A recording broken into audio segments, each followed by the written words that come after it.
this soul-stirring episode of She Decides, I sit down with Cheryl Campbell, a keynote speaker, transformational author of Voices, Stepping Out of the Darkness and Into the Light, and creator of the Sacred Success Blueprint. Cheryl is a true force, guiding women to lead with purpose and power by blending spiritual intuition with grounded, actionable strategy. Her wisdom is both fierce and compassionate, and during our conversation, she opens up about her own journey of stepping into the light, claiming her voice, and building a life and business that align deeply with her soul. We dive into what it really means to trust your inner guidance, rise above limiting stories, and lead from a place of truth and alignment. Cheryl's message is a powerful reminder of the strength we hold when we choose to lead from within. If you're ready to ignite your purpose and embrace a new pathway of women-led leadership, this episode will light the way, because when she decides, she becomes unstoppable and awakens the light within. Thank you, everybody, for joining our next episode of our She Decides podcast. I am Staci Swiderski, the host, and I am delighted to introduce our guest for today. She is an author and a keynote speaker and a creator of Sacred Success Blueprint. So welcome, Cheryl Campbell, to our episode, and we're just so delighted to get to know you better today. So thank you again for joining us. Oh, I'm so honored to be here. Thank you, Staci. So, I would love to start out with just a few questions regarding you are an author, correct? Yes. Can you share a little bit more about your book? So my book is an absolute journey that's been in the making for a long time. It's about my spiritual journey. And in it, I share a lot of stories about my awakening to kind of help others with their awakening. Because while I was on the path, there was many times that I felt completely and totally alone in the journey. And that's not a fun feeling to have. So in the book, I share stories because I love sharing stories. And I also give a lot of concrete skills or tools that you can use to kind of embody the lesson that I was trying to share in a particular chapter. And the interesting thing about the book really is it kind of channeled itself. I mean, I came up with the title more than 2 years ago, and then the book just never happened. It was a completely different concept. And Isn't that neat the way that happens? Yes. It kind of is like full circle. It is. It is like so fun when that happens. And it really kind of just started channeling itself. I mean, an incident would happen and all of a sudden I'd be like, oh my God, I got to write about that. And an hour and a half later, the entire chapter would be done. Oh, wow. That's wonderful. So it's been a real fun process. Oh my goodness. So I've got to get my hands on it for sure. For sure. I know you have so much to offer. So let's start with the journey. Can you share a moment when you realized your path was meant to blend like spirituality and business and really coincide? What coincided those to blend together to start your business? Well, that's kind of interesting because for me, it wasn't just one lightning bolt type of moment. It was it was a lot more, actually, not pretty much more, but a lot more, like a series of whispers that finally got loud enough that I had to listen to. And I don't know if this was in my bio, but I spent years in the hazardous waste field. And it was very structured, very left-brained. And I loved it at the time. And I mentioned I love to share stories. So if you don't mind, I would love to share a little story that kind of had a big impact on me. That is what you're here for, and we want to hear it. Okay, great. So when I first started in it, I was fresh out of college, and all of the regulations when it came to hazardous materials were brand new. They only came out in the 70s, and I finished college in the early 80s. And so I was kind of tossed into this whole thing. And I became very involved in it. I was one of the only females in the industry at the time in the state of Connecticut. And I also was that was an interesting thing all by itself. Yeah, really interesting. And what ended up happening was that I ran an international spill control and hazardous materials conference. And it was a big one. So the EPA actually contacted me. They had a strike force team going on at the time to save lives because you know how you see the trucks carrying hazardous materials now? They have those little placards that are on Yeah. the trucks. Yep. Yep. That system was pretty much brand new, and the first responders really hadn't been trained in it. So people were dying all over the country. And it was just like, we have to do something about it. So they put this group together. But the reason why I bring it up is because I learned something that years later I applied to my business. And that is how people learn what they really need to learn when you want to make a point that you feel is important. And what the strike force did, oh my God, Staci, it was terrifying for the people involved in Oh, it. I'm sure. Because what happened was, first responders, the only people that knew that there was a simulation going on was, say, the police chief and the fire chief. And so the first responders that came upon this staged accident thought it was real. And if they approached the vehicle wrong, say downstream instead of upstream, and they would have died because of the combination of chemicals that were mixed in the accident, they were all of a sudden surprised by a strike team member with a little hard hat on that said, EPA strike force. And he tapped him on the shoulder and said, this is a simulation. If it was real, you would be dead. Get on the ground. For the rest of this exercise, you are dead on the Oh my ground. God. So I know that you can imagine what that must feel like, but would end up teaching me that, as I said, years later, I kind of learned that this, just the whole idea of it stuck with me for so many years. Sure. And so when I started teaching, I realized that it's really important not just to speak the words that you want people to learn. It's super, super important to have them experience the emotion of those words. And once they do that, then they start to embody the whole thing. And so, yeah, I came forward with that, that lesson from the original days. It's like a real life lesson, like a practice, Yeah, that very much so. But back then, I loved my work. It wasn't until years later, because I was in the industry for like 16 years, that the hazardous materials world got very hazardous for me. My stress levels were through the roof when the whole climate of the industry changed. And a lot of it was just, nasty things going on in the background for profitability and everything. And the company things I that worked should not have been happening, correct? yeah. Yeah. In the company I worked for was so above board, but we started being forced out of bidding and everything else because we weren't accepting bribes in the whole business. So I finally came to the realization that if I wanted to maintain any part of who I really was, I needed to get out of there. And so I left a 16-year career, and wow, I mean, it was a shock because I burned bridges when I did it. Well, I love that you are sharing this because the audience who's listening, again, it's meant to really inspire and empower women who really are wanting to grow within their organization or leave their organization, or, and start their own company. And when is the right time to do that? So I think this is a perfect segue into, so you made that decision. Did you have support? What kind of support did you have? And did you share more? Like, I want to know it all.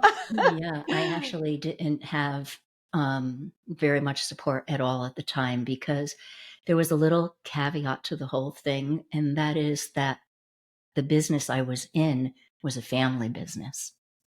And so it was very, very difficult to step away. And Oh gosh, that thank makes it God so much I, harder. Oh, yeah, but thank God I have, parents that understood, because I think they saw the change in my personality. sure. Yeah. And they want the best for you, right? Yeah. And so I wish I had done a little bit differently, that I hadn't burned all the other bridges. Like, I literally walked out of a board meeting when I was sitting there and I go, I can't do this anymore. And it was a regulatory group. And I just got up and I said, I'm resigning. I'm sorry. Tell me what you need, and it was that kind of abruptness. And I Were think there other family members that were in that board meeting as no, well? Okay. no, Okay. this was So a this was separate separate. organization that I Okay. sat on the board of. Okay. And but I did immediately go into the office and tell my family, I'm leaving in 3 to 4 weeks, But it was interesting because I didn't What was have their reaction when you did that? I think at first a little bit of surprise, but not so much surprise. Sure. And that surprised me, Yeah. I and, bet. as I said, they were very supportive. I was almost planning on saying, just calm down and call me when you're calm. and, and it didn't happen. My dad actually sat me down. He was like, what are you planning on doing? This is all you know. And I said, I have no idea, but I'm going to spend some time finding out what I want to be when I grow up. That was going to be my next question for you. Did you have an inkling of what you wanted to do? Did that, or was it just you were just so exhausted with what you Yeah. were doing that was enough? And then did your parents think that, oh, she'll get over it, like, and she will change her mind and come back? No, because they pretty much already know me in that sense that, Okay. when I Okay. make up my mind about something that's really That's it. important to me, Hmm. I just, it's just part of me when I do Sure. that. But, so what I end up doing is I end up pretty much taking a year off and doing just, exploring what I wanted to do. And it actually led me into my next career because I had been newly married, and my husband's family has a house up in Lake Luzerne, New York, and now it's 103 years old, but it was Oh, still wow. pretty old at the time. It Sure. was about 70 years old then. And they had a major leak in one of the rooms, and a lot of the antique furniture got destroyed because of the upholstery. And I'm like, well, I have time. I can fix that. You're right. I had no idea what I I was was just going to doing. ask, did you have experience with that as well? No? No. But I am creative, and so I was like, I can do that. And when I took the thing apart, I'm looking at it and I'm like, what the heck is this? And so my husband sent me down the street to an old timer that had been like a sixth generation upholstery, furniture maker. And his name was Phil. And he gave me all the supplies, including this thing called a hog ring. And I had never in the entire time I did upholstery used a hog ring again. But he said to me, I just don't want any money for it. Just bring it back when you're done. Bring everything back. I'd like to see it, because I was working on several pieces. And I brought it back and he offered me a job.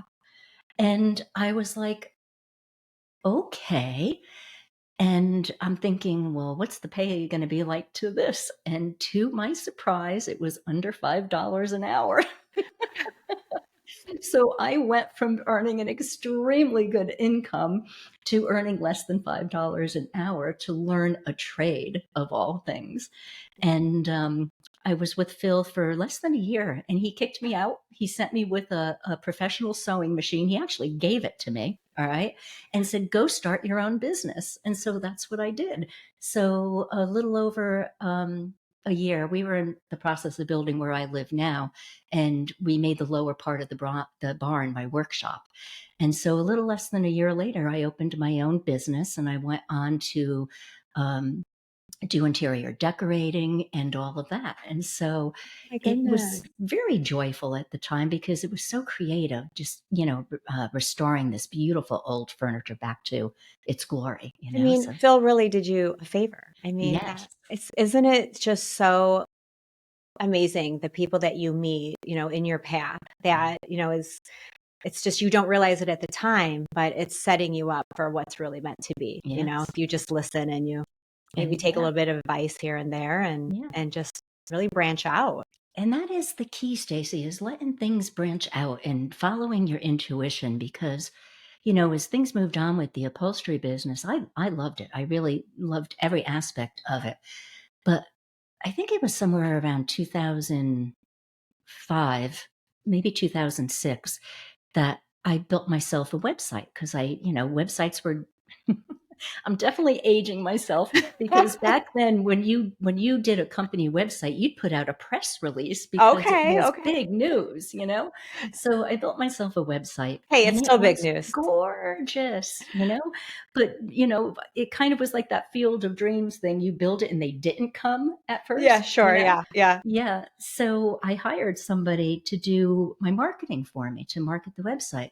And it was, not cheap at the time. It was like $5,000 back then, Hmm. and no one came.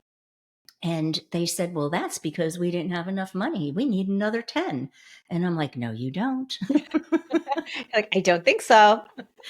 I think I could learn how to do it for $10,000. Yeah. And so that started my journey into internet marketing.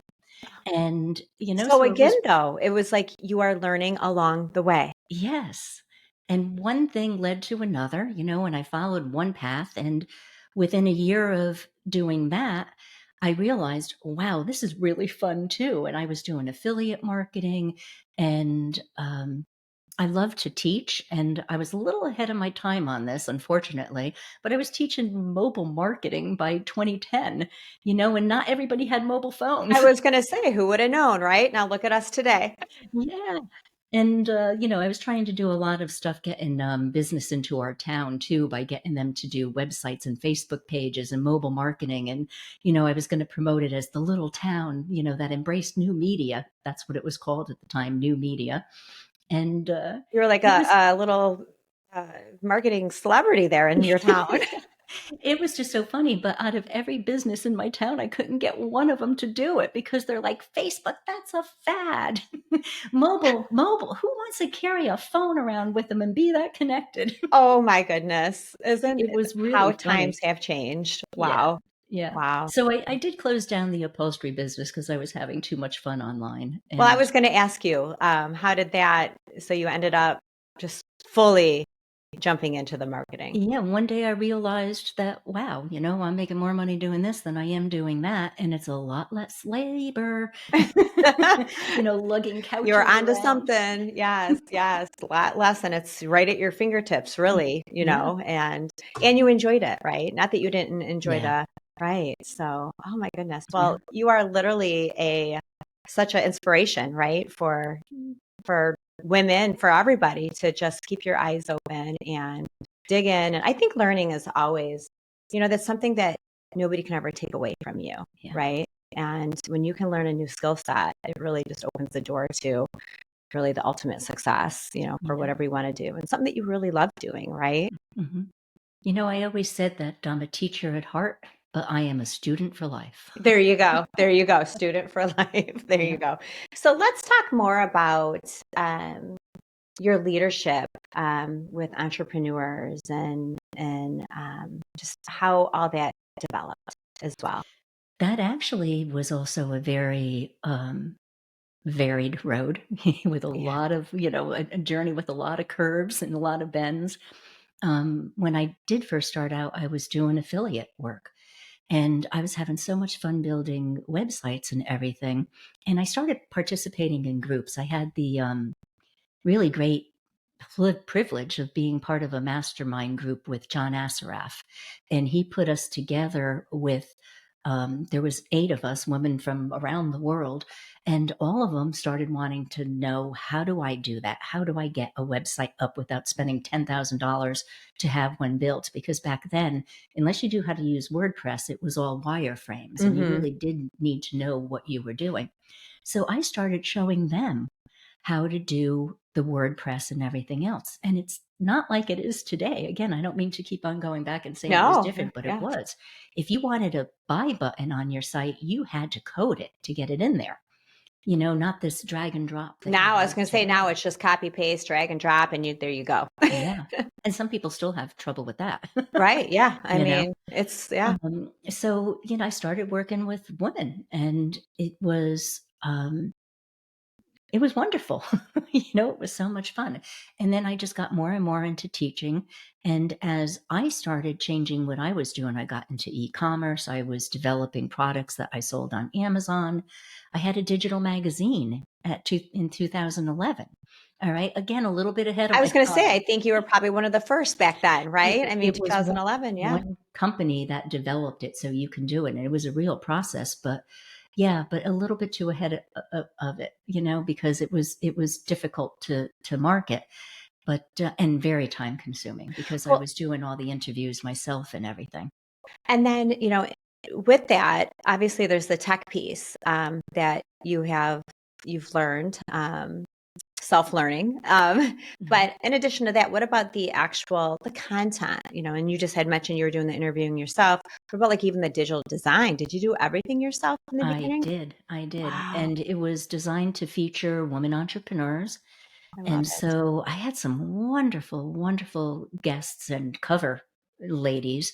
And probably the most noted one was a woman who spent 10 years producing the Oprah Winfrey Show, and she also helped open or launch I'm going to forget his something Anderson. I'm blank on his name.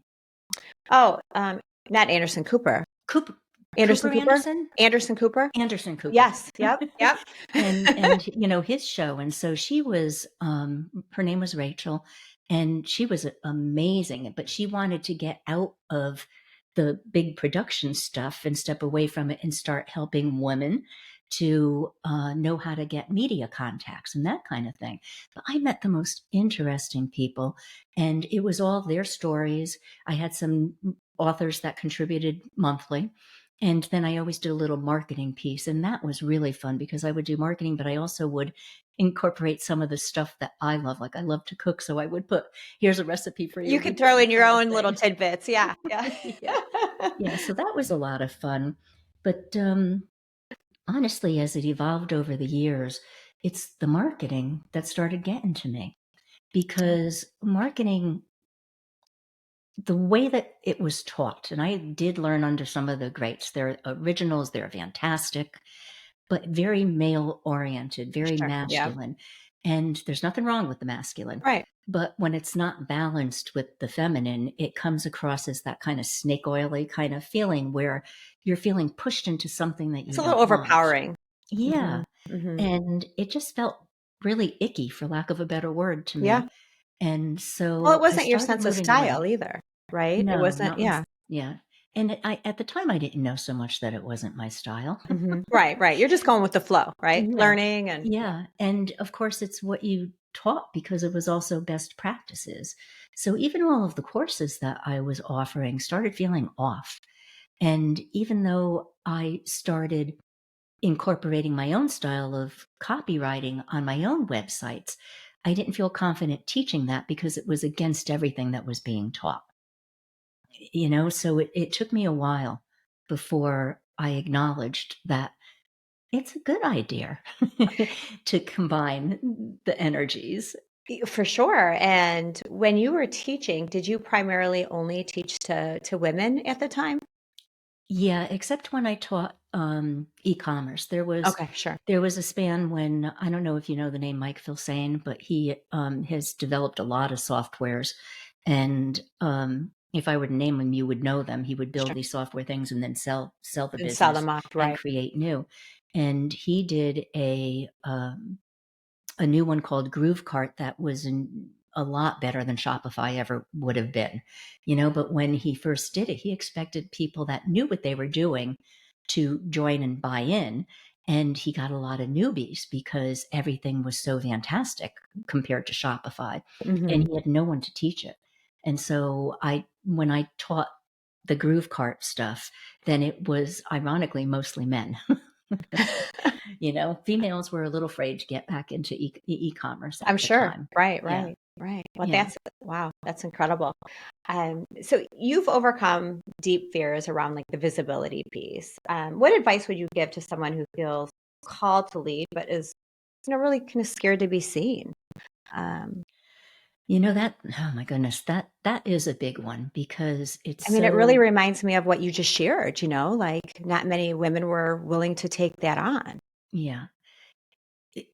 The thing is when we're, afraid to show up like that, when we're Mhm. afraid to be seen, when we're afraid to speak our truth and all of that, it boils down to being fear-based.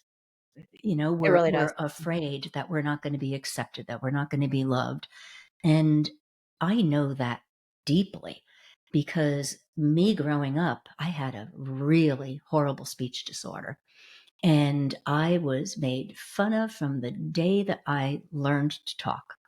And it wasn't just, how mean kids could be. It wasn't Of just the course, yeah. children that were mean. It was also my second grade teacher. And she would ridicule me in front of the entire class, calling me stupid and dumb. Oh my And goodness. there is a point to this story as well. I'll get there Yeah. in a minute. Take your time. I wanna hear it all. But I think I maybe November or so of my, second grade year, I refused to go to school. And my mother hauled me into the principal's office, and um, Mr. Motti had a meeting with my mom and my Auntie Pat. Now, my Auntie Pat was a family friend that was my first grade teacher, but she became such a dear family friend that I referred to her as Aunt. And I'm sitting out in the waiting room, and I can overhear the conversation. And what I heard was, she has a lazy tongue and she is stupid and dumb. And that's all I heard. All right.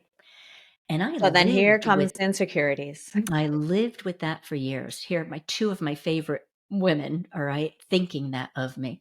So the part is that I started embodying that. I started believing it. Mhm. And it wasn't until I was in my early 20s that I said to Auntie Pat, that I was having lunch with her and I said, that really, really hurt. And she was like, oh my God, that's not the conversation at all. And she proceeded to tell me why Mrs. H, my second grade teacher, picked on me. And it was, even though it wasn't the technical name for my speech disorder, it was referred to as a lazy tongue. And so I heard that. And then I heard them saying what they really were saying is that they were afraid for me, that I was going to start believing that I was lazy and dumb. But my little ears did Selective not heroing, hear right? that. Yeah. Yeah.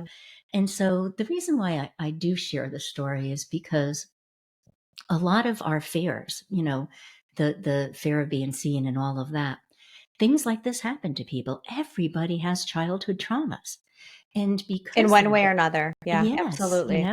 you could look at somebody sideways Right, and you could right. associate it with a And they're red gonna be apple, offended or yes, yes, Yeah, yes. associate it with a red apple and you don't like the color red for the rest of your life. Right, You right. just, yeah, That's all it took. yeah, you just don't know what's going to trigger all of that. And so, the thing is that I've come to realize and I've come to know, because I do love to learn, that emotions actually pass through our body in 90 seconds or less. And so all we have to do is allow those emotions to pass through our systems and not attach any meaning to it, not attach any story to it.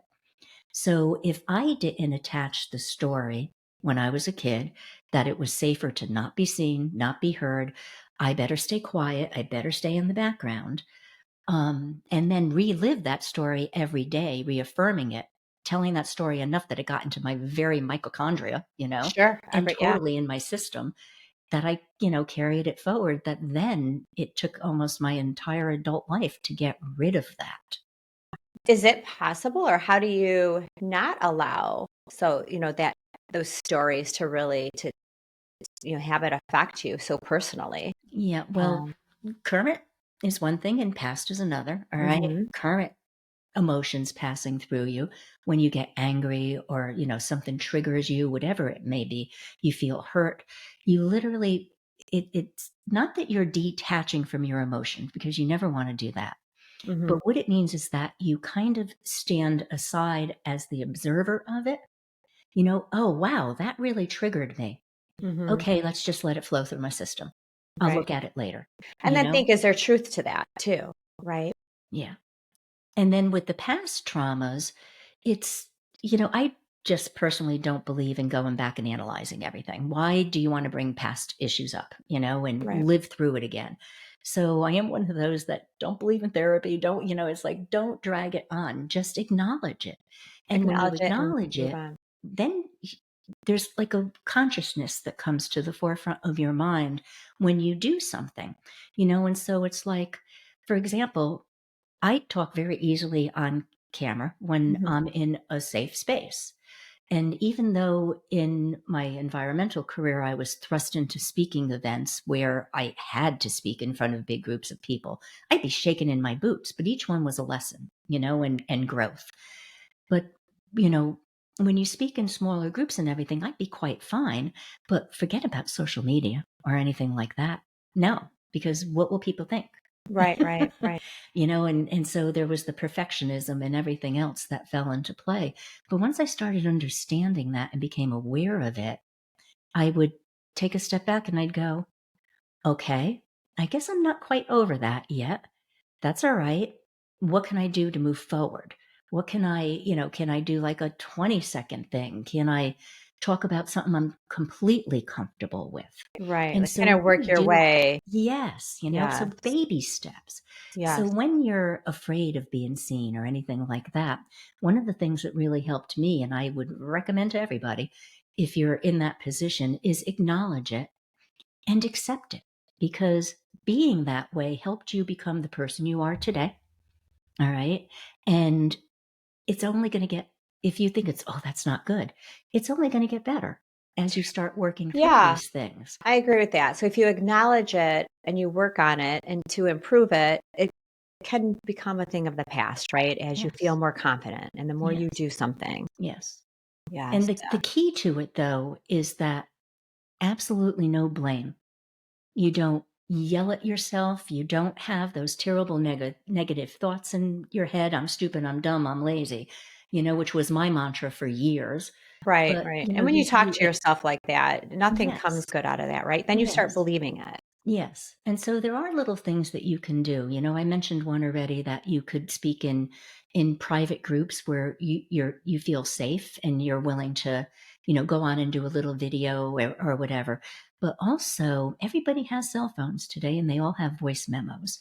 So have a conversation with yourself. If you're really interested in a topic, talk into your phone. Get used to hearing your voice as it plays back.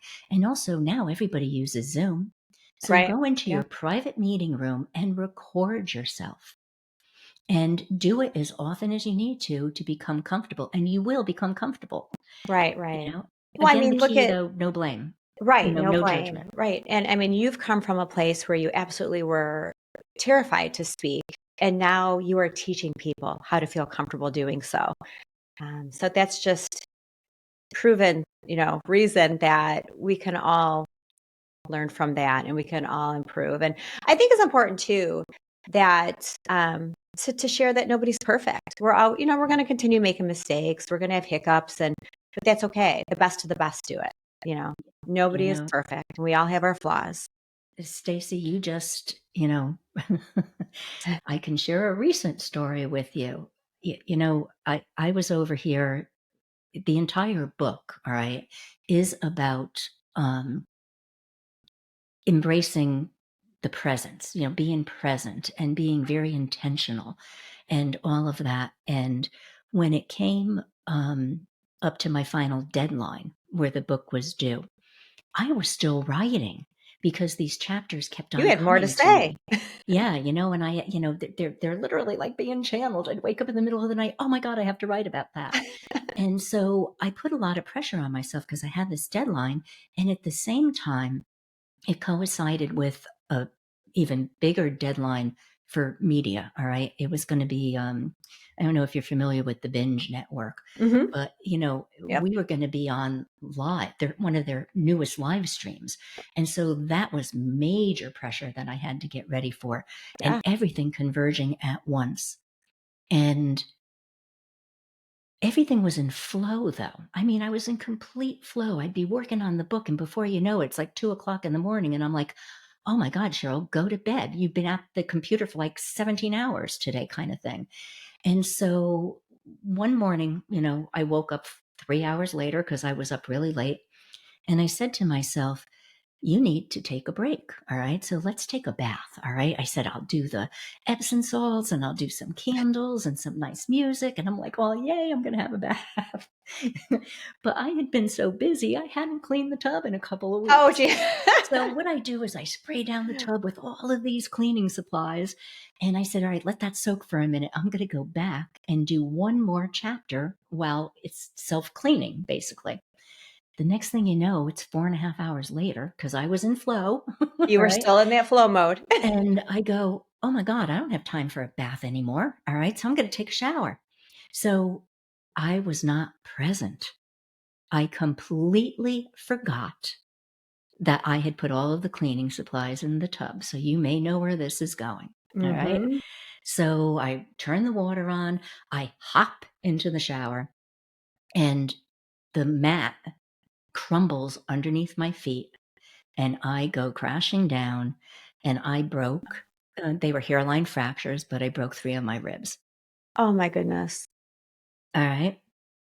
So here I am teaching presence, and I am not being present. And you are not, right. You're Yeah. not.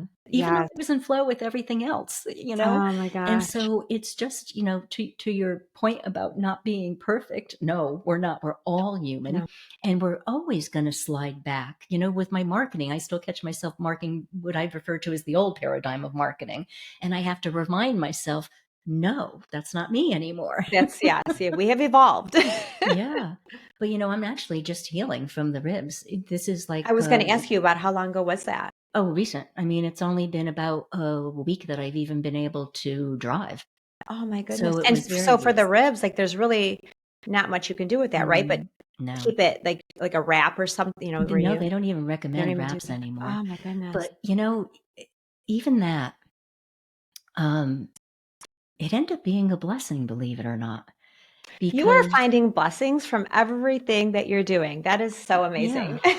And it really was. It was like, all of a sudden my husband and I were doing more partnering together. We, It he slowed would, you down a little bit, didn't yeah, it? he'd put me in the car, we'd go shopping together. He would do all of the lifting. He took over the housework, all of this stuff that he cooked dinner. And, and that's just something that I always did because I loved, but it became, he would do all the laundry. And so it became more of, a partnership. And it got mentioned in my book because it was a lesson. Because it was a lesson. There you Yeah. go. Yes, and you gotta put that in the chapter. Yeah. So that really segues into my next question I have for you here. So how can entrepreneurs really combine like intuition, energy, work, and business structure without feeling overwhelmed or scattered? So Okay. So I'm going to rephrase that just a little tiny bit. All perfect. right.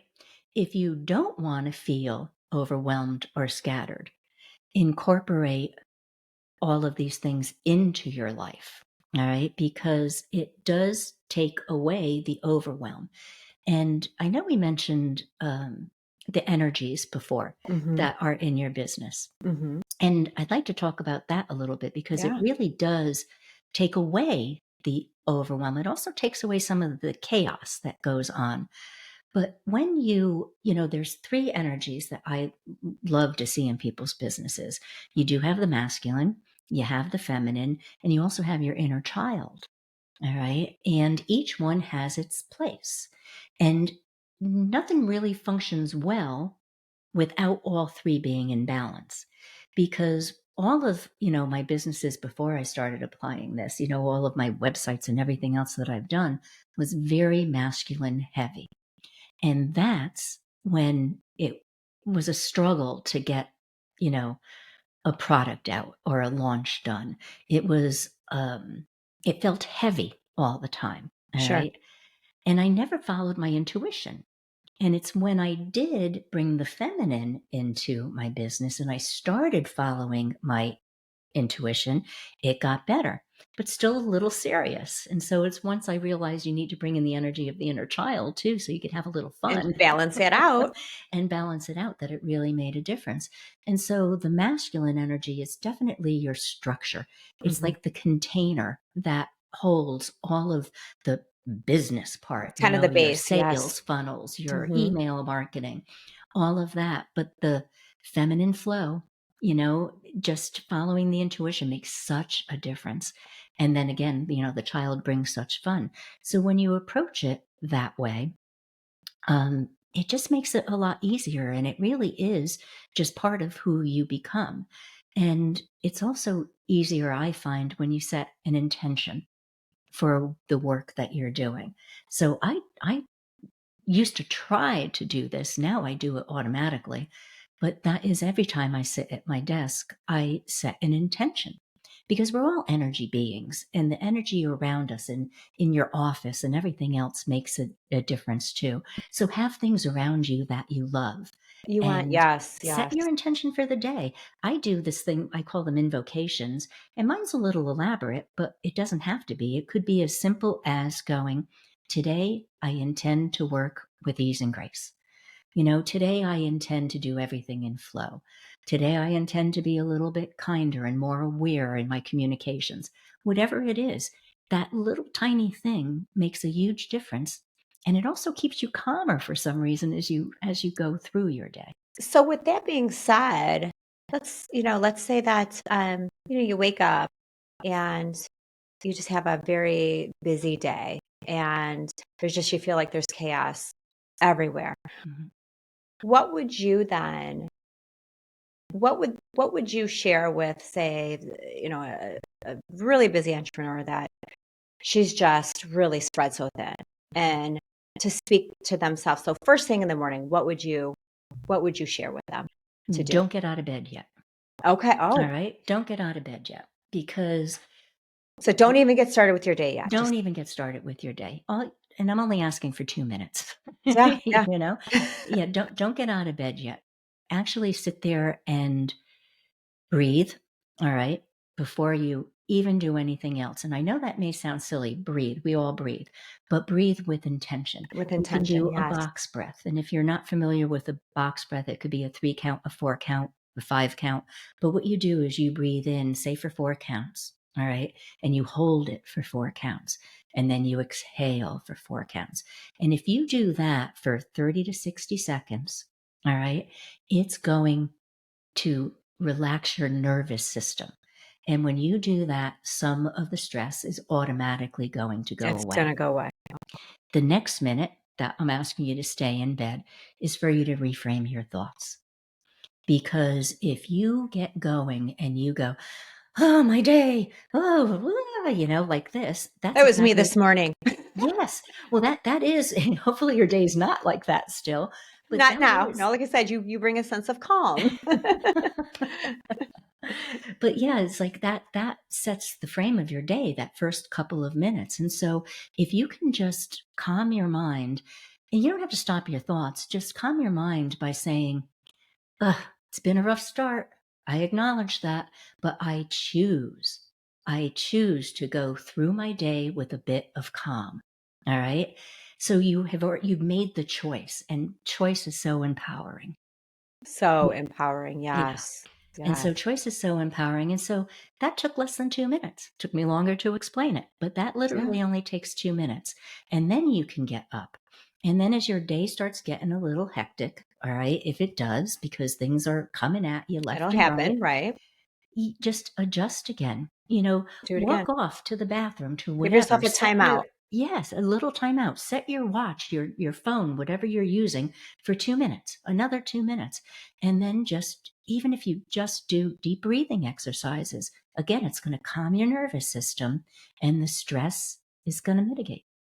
Yeah, I definitely think that would bring clarity for sure. I mean, when you Mhm. have all these stressors, on your shoulders, Yeah. and, and we all do, Yeah, we um, all do. But the thing is that it really is, again, back to choice. It's our choice how we react to those stressors.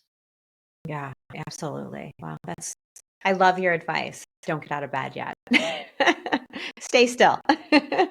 Don't jump up into like a chaotic moment, like a mental moment. So I think that's such great advice. Wow. So what does living a spiritual life in the real world while parenting or running a business actually look like in practice? Okay, for me, I don't look at it as two separate things because you can bring spirituality into your Totally coincide. everyday life. All right. So even just doing what I just said, Yeah. when you wake up in the morning and you take a moment to be still and you take a moment for yourself. And that's an interesting thing because us, especially as women, tend to feel very, very guilty when we do self care. Well, you've heard it before and it's true. You can't give if you have nothing left in you. You can't pour from an empty cup, right? That's Yes, what they say. Yeah. you can't. And so the self care is not about being selfish. It's taking care of yourself first allows you to give more to others because you're more present. There's that word again, And more we always present. want to give more and more and more, right? Yeah.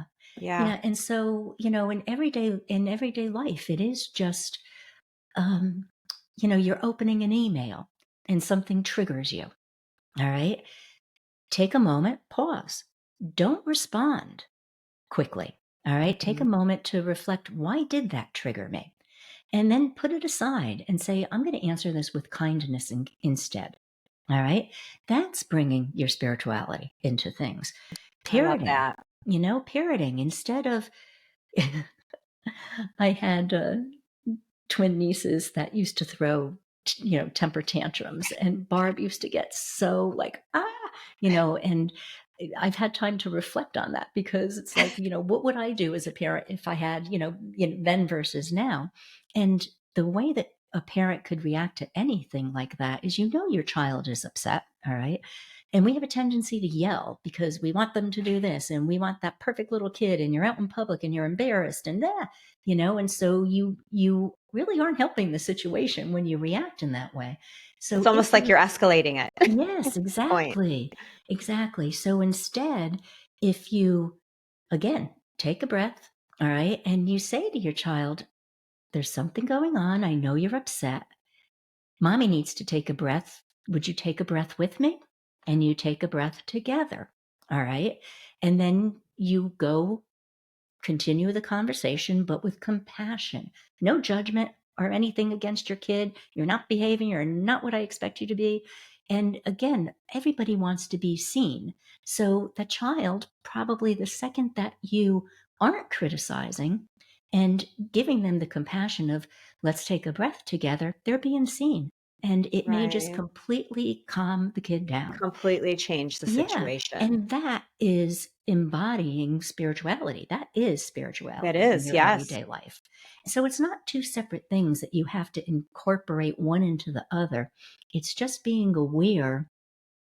Everybody has different definitions of spirituality, Sure. but what the basis of it really comes down to, especially in the great awakening that's happening, today around the world, it's about being more compassionate, more present and not judgmental, and accepting that everybody's on their own journey. And you may not like that journey and you may not condone what somebody is doing, but it's their journey. So no Maybe judgment. also having a little more empathy too. Yes, empathy is so important. So important for I sure. used to Yeah. judge myself about being empathetic towards others. I used to consider it a fault. You thought it was a fault, like it Yeah, was a negative. yeah. Wow. Yeah. And now, I mean, I think when you have that empathy, it really lightens, I think the, situations Yeah. and just shows more obviously understanding and Mhm. compassion for sure. Yeah. Yeah. Yeah. So definitely in a situation like that, when your child is having a meltdown, if you show a little empathy, a little compassion and like, let's work on this together, Mhm. then it, like you said, it could get them out of that whole tantrum, state of mind into like, wow, she's working with me here. I love that. I love that. So your book, Voices Share Stories that you've once kept hidden, right? Yeah. What gives you the courage to really speak, truth publicly about that? Again, it was a process. It Hmm. definitely was a process, but it just became really clear to me that it was time. The world is changing so much around us, and there's what I refer to as the Great Divide. Sure, right. And there's also what I call the Great Awakening going on. And, people are really coming to the realization that they're questioning, there's more to life. What am I here for? That kind of thing. Well, I think people And are being much more intentional now. yes, yes. Mhm. But a lot of people, I think, are also thinking that they're alone on that journey. And so, I think I mentioned that the title of the book came to me 2 years ago, but it wasn't Right. until last summer I started writing it. And the more that I wrote it, the more I started having different spiritual awakenings. All right. And one of the ones that I was really afraid of sharing in the book, and I don't know if you're familiar with the term light language. Mhm. All right. Mhm. So my light language came to me last June, and I never heard the term before. And so I did not know what it was.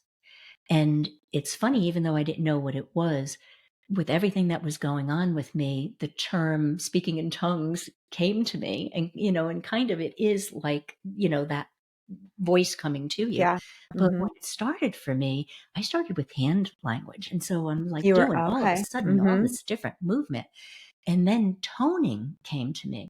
And toning, this absolutely beautiful voice was coming out of me. And I cannot sing to save my life. All right. I mean, tone deaf. No karaokeing for you. No. If I even attempted it, anybody that loved me would like put a bag over my head and grab me out of there, Clear out the place. Yeah. Yeah. I mean, horrible. And so, and then the actual words started coming a little bit later. And I literally thought I was going crazy. All right. I'm like, what is going on with me? And then add that to it that when, you know, and I don't mean to get into all of the deep stuff, but No, please. everybody's receiving a lot of codes right now that Mhm. are going through our bodies and are activating us in different ways. But I have a very unique way of handling the codes that are coming through. My body literally will start twitching. And sometimes my husband at night turns around because he's laying beside me, goes, "Are you okay? Are What's you going having a on? seizure?" Right. Now, do you think that people have this? Do you think everybody does? And also, do you feel like people do, but they're just not recognizing it? Like you have to. Well, everybody's receiving the codes right now. Sure. Everybody is receiving it, and everybody certainly is capable of light language and everything. It depends on where you are in your journey. Because for me, I am very open to knowledge and to experiences and everything else. And I didn't, even though I thought I was going a little nuts, I accepted it and I wasn't fearful of it. You're very I was open-minded more to what was going curious. on. Yeah, Yeah. I was more curious to find out what it was.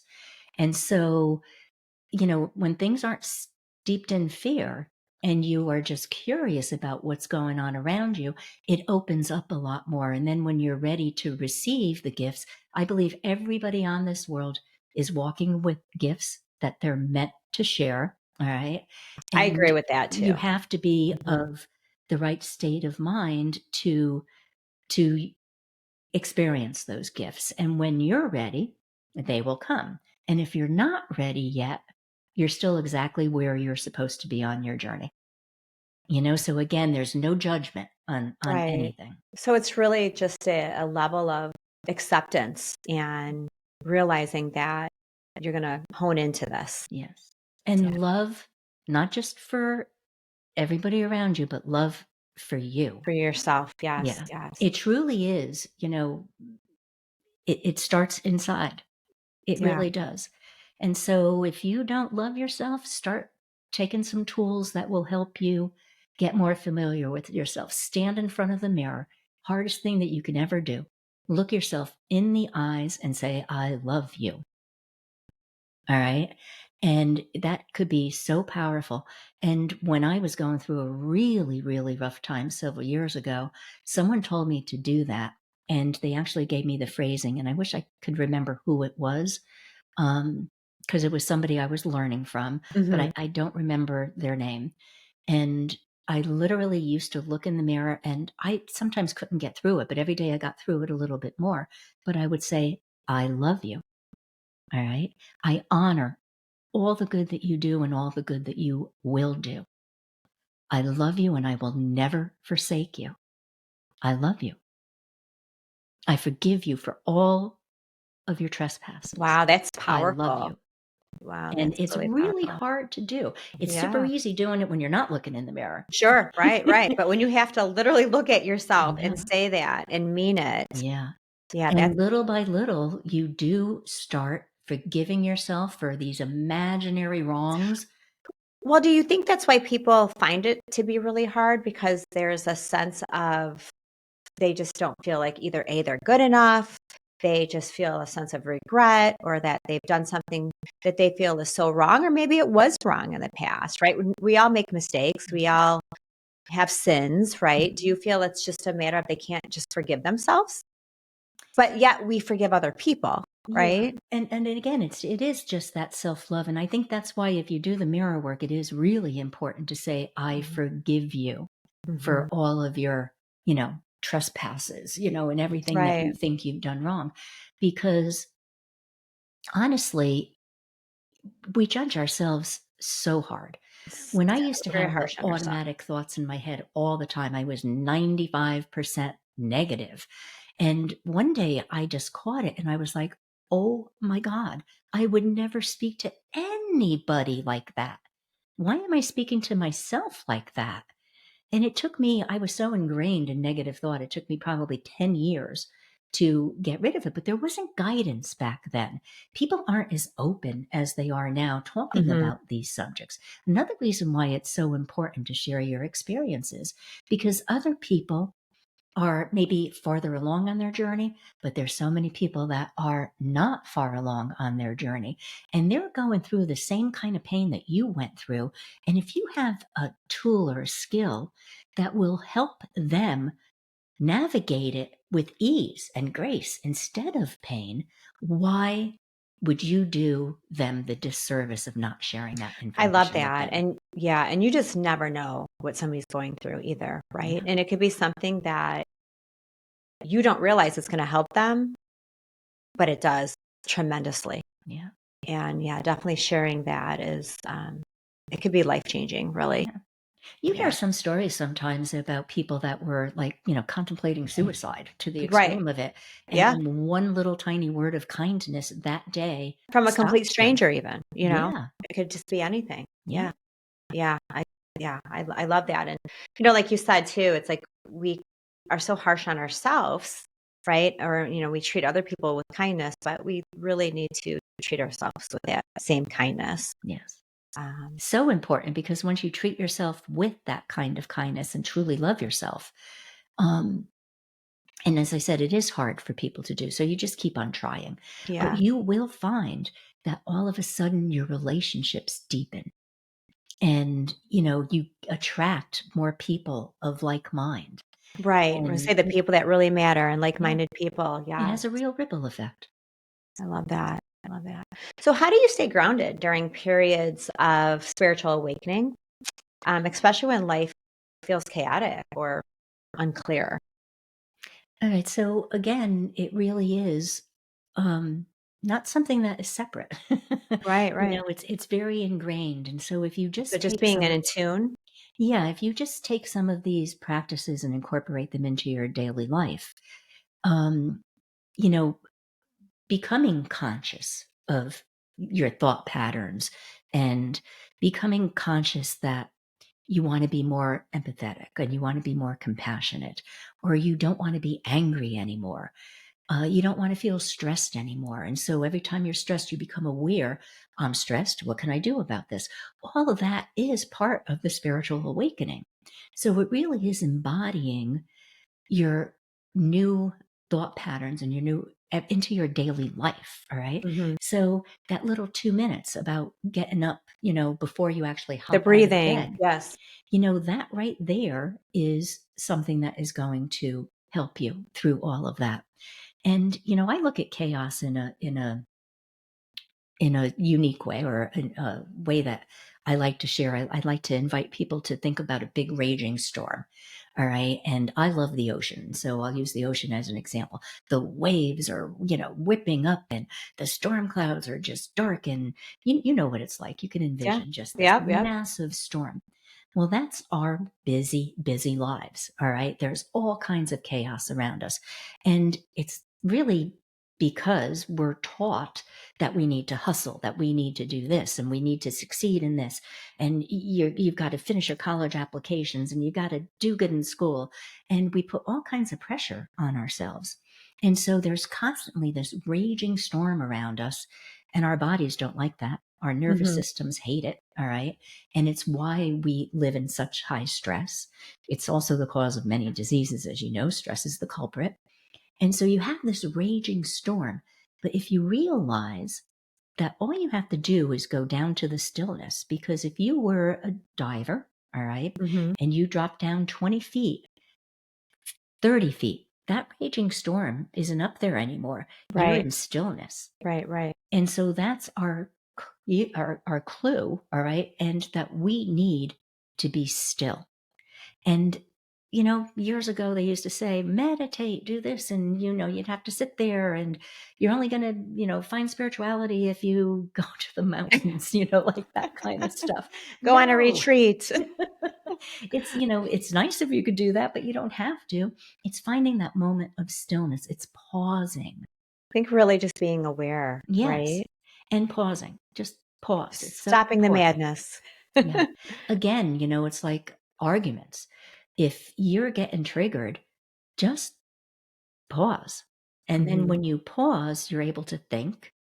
And, for me, when I first started doing that, it would take away the harsh words, but I would still react. But now when I get like that, I pause and I'm like, it takes two to engage, and I'm not willing to go down that rabbit hole. That's right. So I'll speak to you when you're not angry anymore, where we can both talk rationally, but it's that pause, because if you react in the moment, it just escalates it, is what it does. Absolutely. It's like jumping off of a cliff, and you might It as well do causes just more that. stress. That's right. Because and then typically then it just goes downhill from there, Yes. right? Yeah. So you've reframed that networking is something sacred and soulful, right?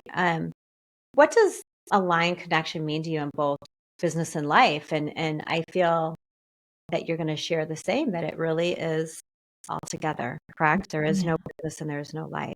Yeah, it is, because, typical networking, as you're in a large group of people, you go to a conference and you're trying to make contacts, and it becomes all about, how many proverbial business cards can you get? How many contacts can you make? But are those contacts meaningful? Are they meaningful? And so I know Are they for the me, right ones? because I am very I went through a lot of years of absorbing other people's energy and not knowing that I was doing it, until a friend that was an energy healer pointed it out to me. She actually had to point it out to me like 5 times before I got it. Like, I'll get it eventually. May take 5 or 6 times. Yeah, I'm a little thick-headed once in a while. That's okay. But, I would go to a conference, and by 3:00 in the afternoon, I would be exhausted.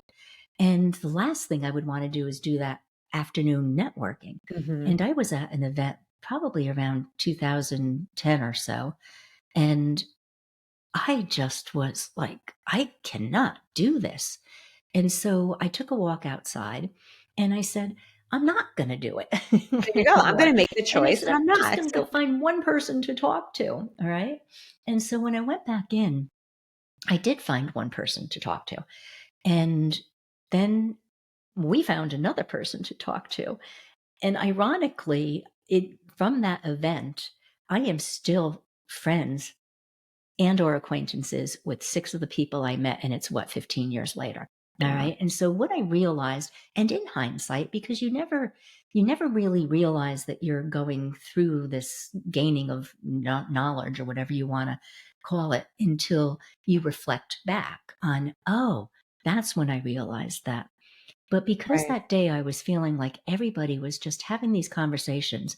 Yes, hello, I'm Cheryl. And the other person isn't listening to me at all. They're thinking, oh, what am I going to say when I have a chance to talk?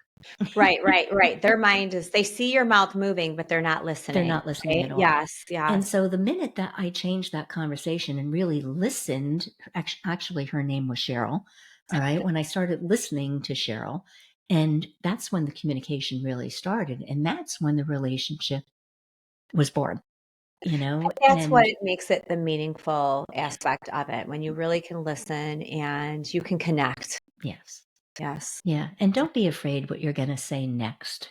Just let it flow because again, people like to be seen. And so if you see that person, really see and Mhm. understand what they're talking about and feel what they're talking about, there's a connection made. And that Yeah. connection matters more than how many business cards you have. Well, it's definitely, that is, it really aligns with its quality of those connections, versus obviously the quantity, Yeah, right? Yeah, you can collect all those business cards, but what do you really know about those people, nothing. right? Because And do you ever you weren't pick them up present. and call? Right. No, no, no. Yeah. Yeah, you'll try to remember, I have to put a face to the name of this business card because there was no connection, so you don't even remember it. Yeah. Yeah, so I love that advice, for sure. To go in and make yourself present and connect with maybe one person and make it meaningful, and Yes. then that will bring the others Yeah. to the same meaningful. And the positive of all of that too, and the benefit of it is I can't tell you how many projects that my little group of people I met on that have worked together and collaborated on. And, some really fun ones and some really Right, good ones. And right. even a trip so we could all meet again. That is amazing. I love it. Love it. So this brings me to my next question as well. So for women listening who are at the edge of a personal or professional transformation, what's one step they can take today to begin their journey with intention, real intention? Okay. So you're probably going to not be surprised when I say this. Pause. Pause. just I'm just telling you, take I needed your calmness and your pausing today. Yeah, if you just take a minute and pause, all right? And again, preface all of this with no judgment, okay?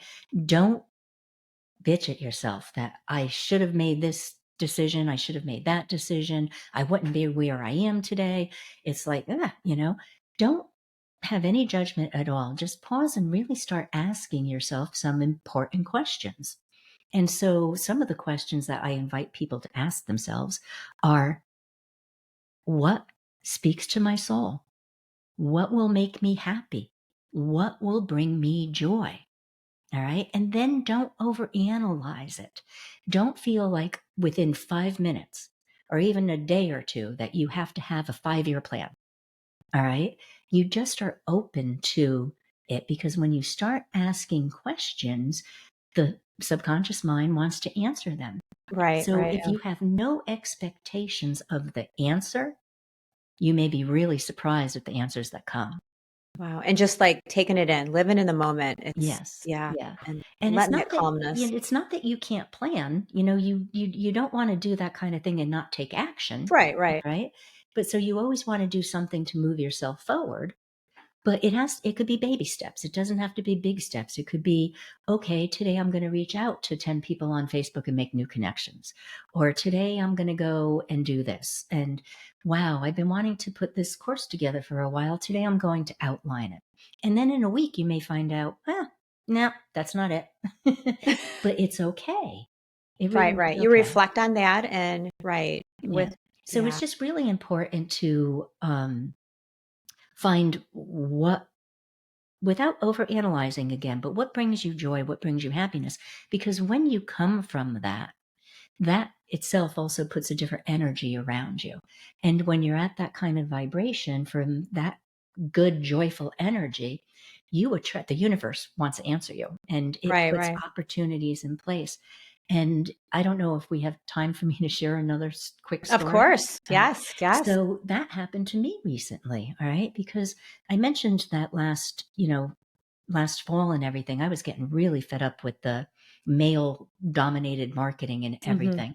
And so I practically closed down my business in the fall. All right. I Just was Yeah, this past fall. And I got rid of the courses that I didn't want to teach anymore, that weren't in alignment with me anymore, because I couldn't even put that work out there because it wasn't me. That marketing style wasn't in alignment. Now, even though for myself, I had been writing copy my own way and, doing all of these things, I didn't trust that that was the right thing to do. And I didn't trust that I should share it with anybody else. So in my mind, not teaching anymore, what am I going to do? All right. I know the book's coming out. I know I want to teach spirituality, how to bring it into your everyday life. How am I going to monetize? I have no idea what I'm going to do. And I was exploring different, mentors and everything. And I got on with someone that I respected. Her name is JJ Brighton. And I was on a call with her. It was supposed to be late December, and it became early January when we connected. And she was like, okay, tell me a little bit about yourself. What do you do? And so I explained to her that I don't know what I'm doing right now, that I closed down my business for all intents and purposes. And I told her what I did. And she turns around and she says to me, she said, Cheryl, she goes, I would invite you to rethink that. And I was like, ugh, I can't stand that kind of marketing, JJ.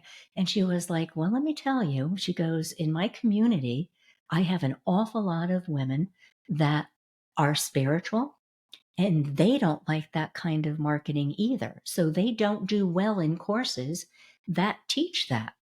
And I think that you would be perfect at incorporating the teachings of spirituality in how to market. She goes, just think about it. All right. So then we went into our session because it was a reading. And I did think about it. And at the end of the call, we set up a meeting for another week to see if I was willing to do this for her community. And that was what started me being willing to teach real spirituality and bringing in your intuition, bringing in your light language if you speak it, and all of these different things. And that became the core of what is now my signature program, Of your program, the blueprint, the Sacred Success System. Yeah. Wow. Yeah. Wow.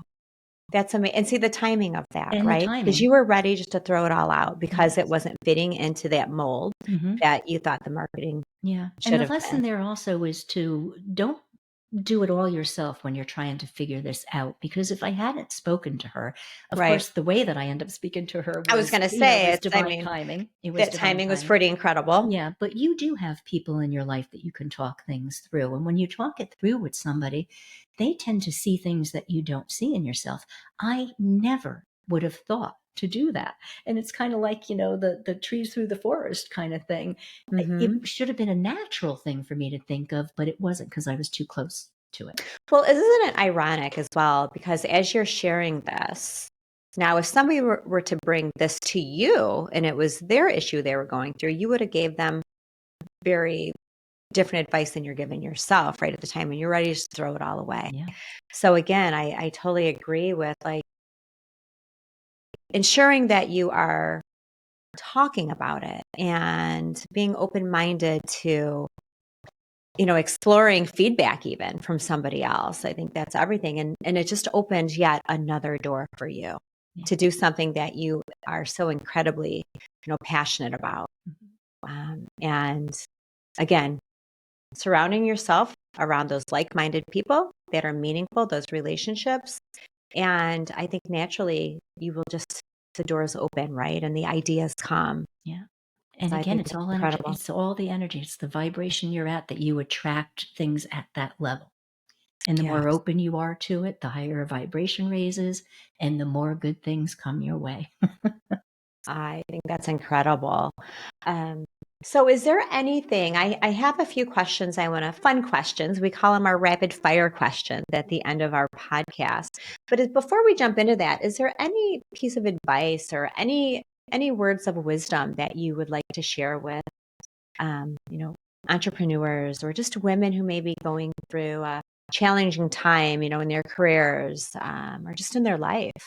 Yeah, the only thing that I would absolutely say is definitely live with an open heart, all right? And do not judge yourself. Be open to receiving information from, I call it your highest self, but your intuition. All right.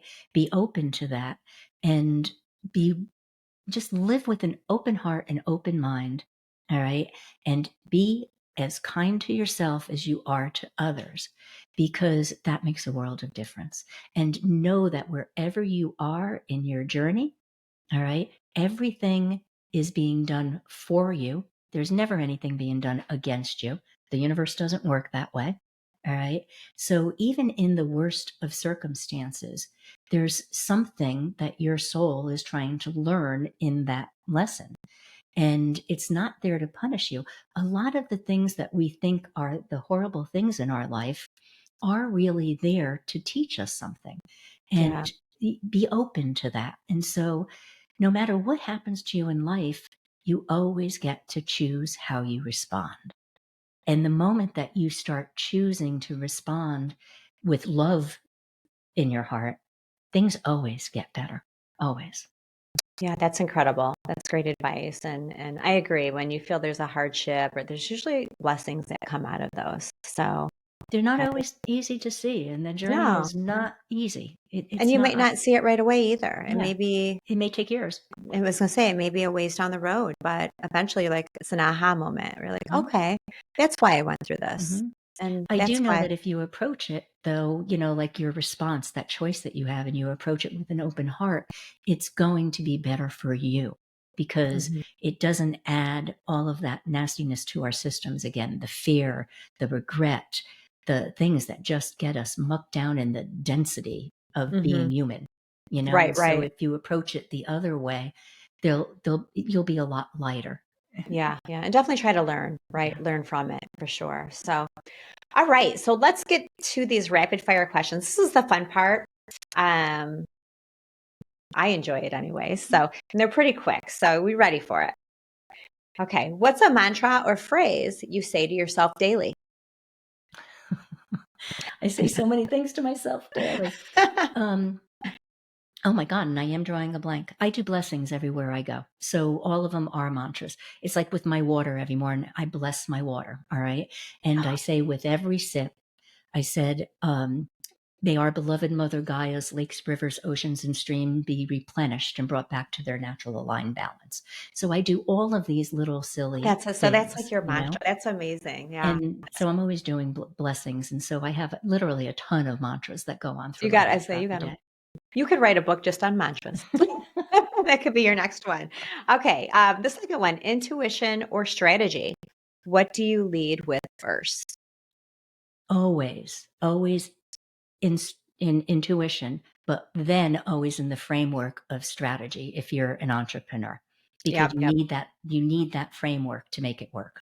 Yeah. Yeah. Absolutely. I agree with that one wholeheartedly.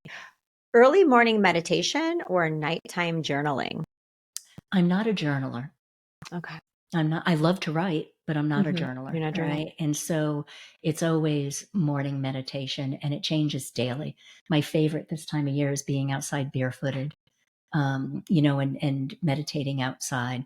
But my meditation changes daily. It changes It daily. changes daily. It could be me drumming. You know, I live on property, and so I have a grove of trees in front. It could be me taking my djembe, which is a drum, out into the grove and just drumming, And you just know, and making connections, you know, to nature. And other times it could be just sitting and humming. right, right. It's Yeah, like whatever is working for you at the yeah, time, right? But yeah. then, yeah, I like that. Okay.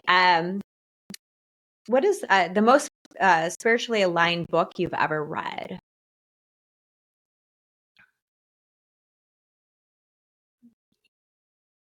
I've got Listen them. to, not so much read. Yeah, yeah. I've done a lot. I like the stuff. I used to listen to a lot of, and I can't tell you who it was that channeled him, but the Seth series, Mm-hmm. Mm-hmm. I liked that. I love, I hope I don't say his name wrong. I always confuse it. Neil Diamond Walsh. Walsh, yeah. So Neil Diamond, or whatever the, you know, Mm-hmm. he did the conversations with God.